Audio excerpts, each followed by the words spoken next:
So how do we interpret all of this? First of all, I think it's important to acknowledge that it completely reframes the story that we tell ourselves about progress. Industrial capitalism is not the culmination of human history, and if we survive this, it will be looked on as a monumental error. This is no surprise to anyone suffering the inequalities of capitalism. It's no surprise to people in this community who have dedicated their lives to working for the people that our economic system has decided have no value and cast aside. Almost every serious account of climate change draws the connection, as Naomi Klein did in that first quote that I read tonight, directly to inequality. Not only to say that those least responsible are now first to be impacted, although that's true, but to say that inequality is at the root of the crisis. Pope Francis wrote in Laudato Si, "The same mindset which stands in the way of making radical decisions to reverse the trend of global warming also stands in the way of achieving the goal of eliminating poverty." At the moment, the world's 8 richest men possess more wealth than the bottom half of humanity. Anthropologist Bruno Latour asks whether this level of inequality, along with the massive deregulation we've seen in recent history and climate change denial campaigns funded by the ultra-rich, might all be explained by a sort of armed lifeboat mentality.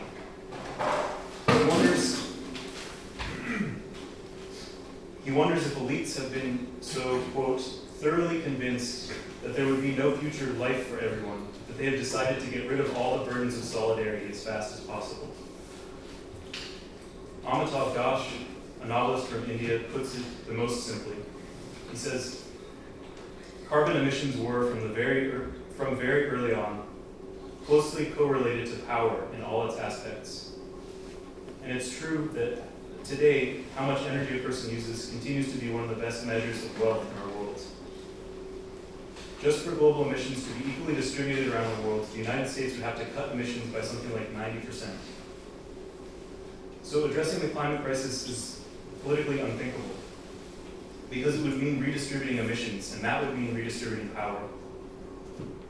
Amitav Ghosh writes, "From this perspective, global inaction on climate change is by no means the result of confusion or denialism or lack of planning. To the contrary, the maintenance of the status quo is the plan."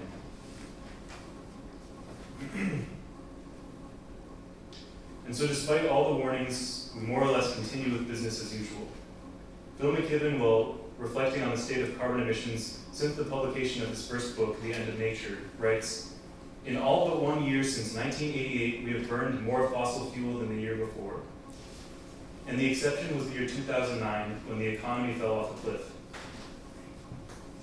And so we continue to privilege the economy in all decisions.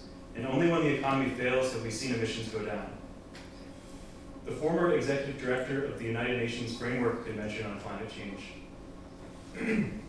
Ivo de Boer, says it even more bluntly. He says, "The only way to achieve the 2-degree goal is to shut down the whole global economy." This is almost the unspeakable truth in politics today. I was just at the UN Climate Summit, and I witnessed this firsthand. We all agree that 2 degrees and even 1.5 degrees are catastrophic.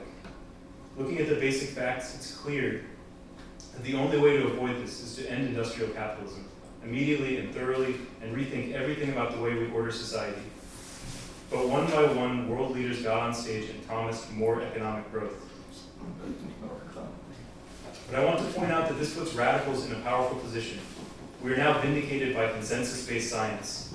All recent IPCC reports and the United in Science report say that limiting warming to 1.5 degrees would require, quote, unprecedented transitions in all aspects of society. In the past, the radical voices of each era have been those that refused to wait for justice, that insisted that immediate transformation of the lives of the marginalized and oppressed was a moral obligation. These calls for change have always been met by moderates with calls for patience and assurances that change doesn't come all at once, that we must be above all practical and reasonable. But as we now face the crisis that threatens the very conditions for life on the planet, complete and immediate transformation is the only reasonable path, and it makes clear that it has always been. So, I said I would do my best to address the question of hope, which is very difficult in this situation, but I'm going to try my best.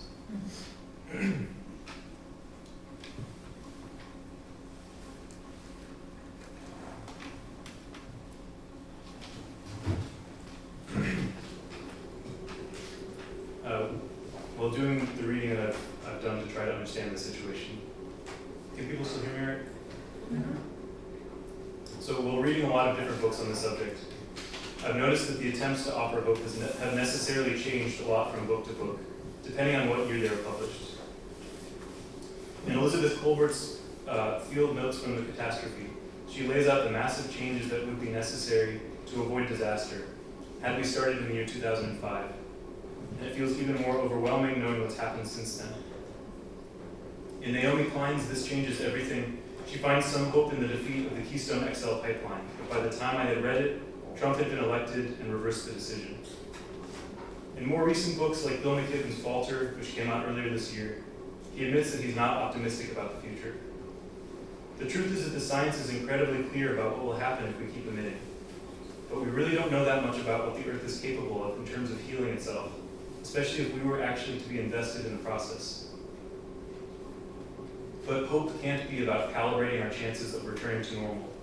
Any real hope has to be rooted in our vision for a transformed society and in concrete examples of what it would mean for our lives.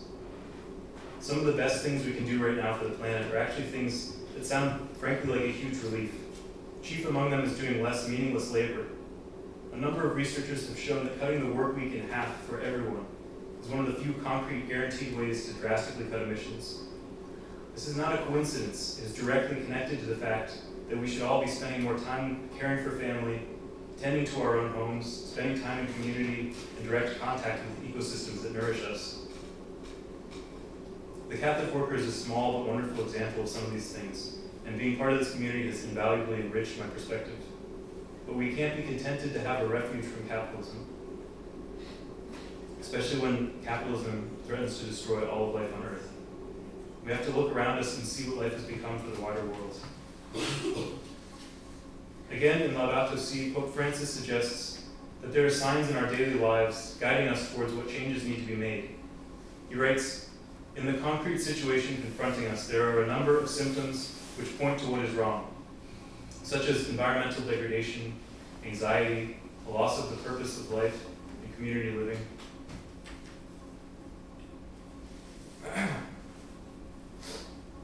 So I want to look at just a few last pictures here.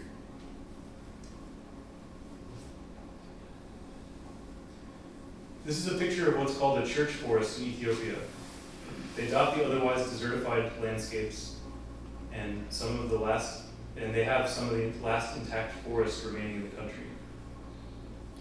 Each has a church at the center, because only the church's land was not given up for profit. Here's another picture.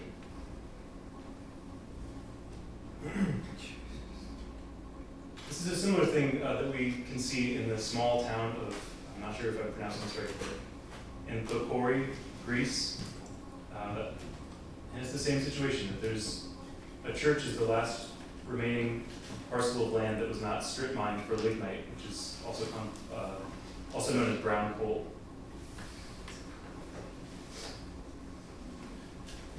So again, the only thing that was left intact here was what was considered sacred. When I was out at Standing Rock during the protests there, this is a concept that came up over and over again. The question of what do we consider sacred and how does that shape our world? When I was at the United Nations, there was a forum held by the indigenous peoples from all over the world, and the same concept kept coming up there as well. What do we consider sacred and how does that shape our world? Someone in that forum pointed out that although indigenous peoples are a relatively small percentage of the world's population, they protect about 80% of the biodiversity of the planet on their territories.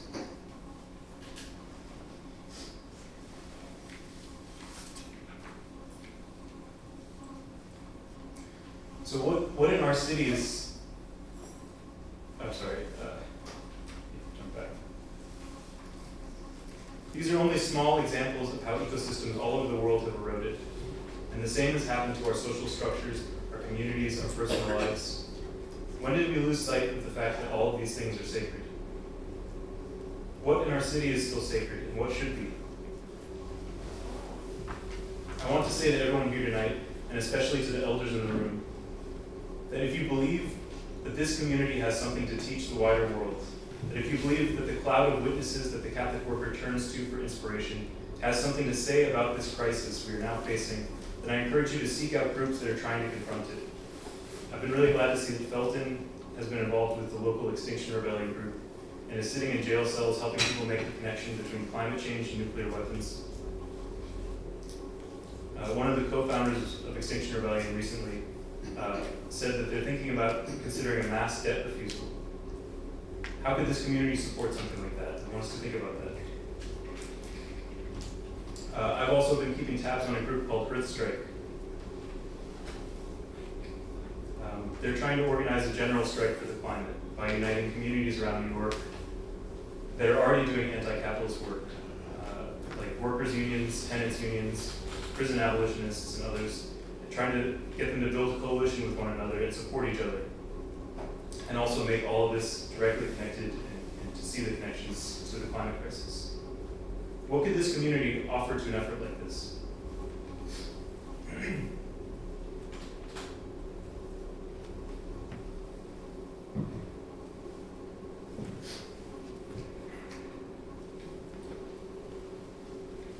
I want to ask, can we use this community's unique resources to help more people find a way to live that does not rely on exploitation and environmental degradation and social isolation?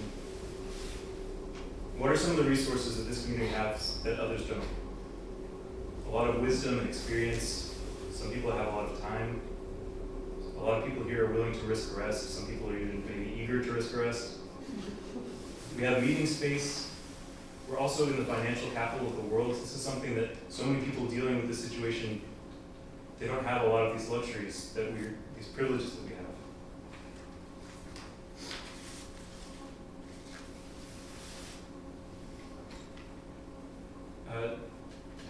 Just by way of example, 2% of the buildings in New York City, of all the buildings in New York City, just 2% of them use 45% of the city's energy. People in those buildings are living in luxury apartments, and some of them are the wealthiest people in the world. They're the people who are profiting off of fossil fuels, the people who are promoting the whole armed lifeboat ethic that I talked about. They're people who are funding climate denial. What can we do? What do we have a responsibility to do from our position? In any case, I believe that hope has to be rooted in actualizing justice now.